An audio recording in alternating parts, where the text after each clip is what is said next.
piensen que vamos a callar, llévenlo claro. Y nunca vais a poder con nosotros. Nunca vais a matar los nuestros sueños. Y nunca vais a poder con nosotros. Lo primero que hay que decir cuando se habla de ArcelorMittal es que es una compañía que en el año 2011 tuvo unos beneficios de cerca de 1.800 millones de euros, beneficios netos. Y también que la familia Mittal se embolsó en su cuenta particular la cifra de aproximadamente 350 millones de euros. Esto hay que tenerlo claro porque es una compañía que siempre tuvo beneficios. A partir de ahí hay dos factores que inciden en lo que está ocurriendo ahora mismo en Asturias. Por un lado está la política económica que aplica la Unión Europea de contención del déficit público, que lleva obligatoriamente a un estancamiento de la economía. Si se empobrece la población no puede consumir, y este sistema basa exclusivamente toda la actividad económica en el consumo. El segundo factor sería la falta de liquidez de la compañía.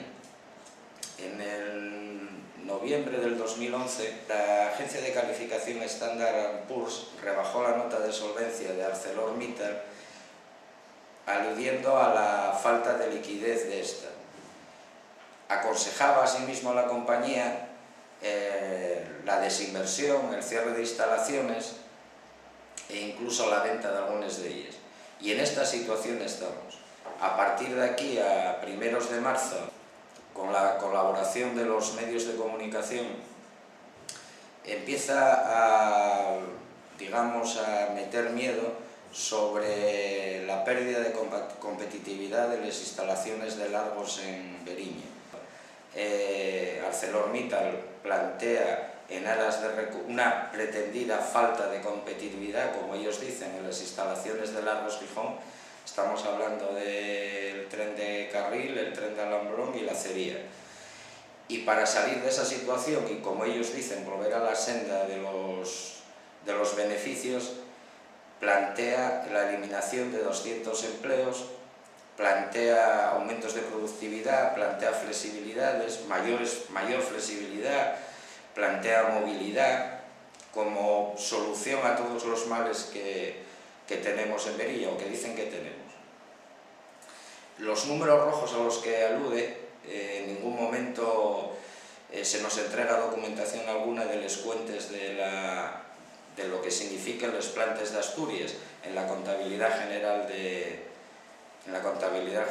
ArcelorMittal, ¿no? Con lo cual, y como una profesión de fe, ellos dicen que tienen un montón de pérdidas y que hay que afrontar eso para salvar las instalaciones de Asturias. La propuesta que hace, hay que tener en cuenta que primero lanza la desaparición o la destrucción de 200 empleos. Nosotros pensamos, la corriente pensamos, que va a ser alguno menos, ya que necesiten un margen, necesiten dar oxígeno a UGT de Comisiones y Uso, que van a negociar este embolado. Hay que resaltar también que la compañía dijo, cuando informó a estos tres sindicatos, que esta propuesta la iba a llevar adelante con acuerdo o sin acuerdo, lo cual deja bien claro que no son tales negociaciones, sino que lleve una imposición. Y las pretendidas negociaciones son simplemente una coartada que sirve a la compañía para dar una apariencia de negociación. Pero en ningún momento va a ser tal. Va a ser o aceptáis lo que yo digo o cierro, que es el chantaje al que nos tienen sometidos desde hace muchísimo tiempo, ¿no? Siempre o aceptáis mayor flexibilidad o cierro, o aceptáis movilidad o cierro, y este chantaje en algún momento lo vamos a tener que enfrentar.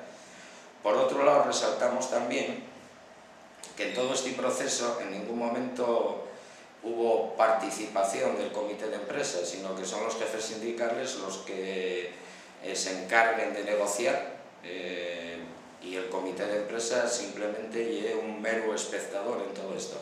Lo mismo que el conjunto de la plantilla, ya que en ningún momento ni hubo discusión sobre el tema, ni hubo debate sobre el tema, ni por supuesto asambleas, y muchísimo menos la decisión de los protagonistas, que son la plantilla, que son todas las personas que trabajamos en ArcelorMittal.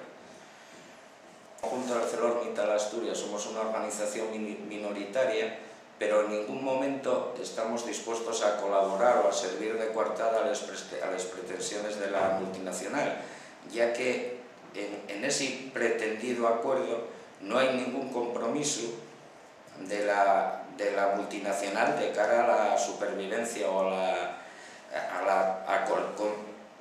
la continuidad de las plantas,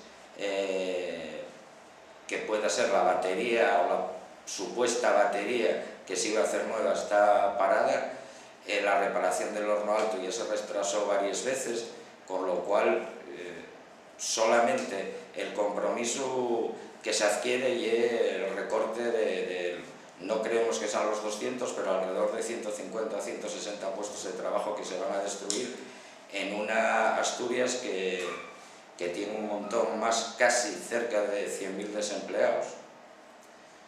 La solución, nosotros como decimos, no vamos a servir de coartada.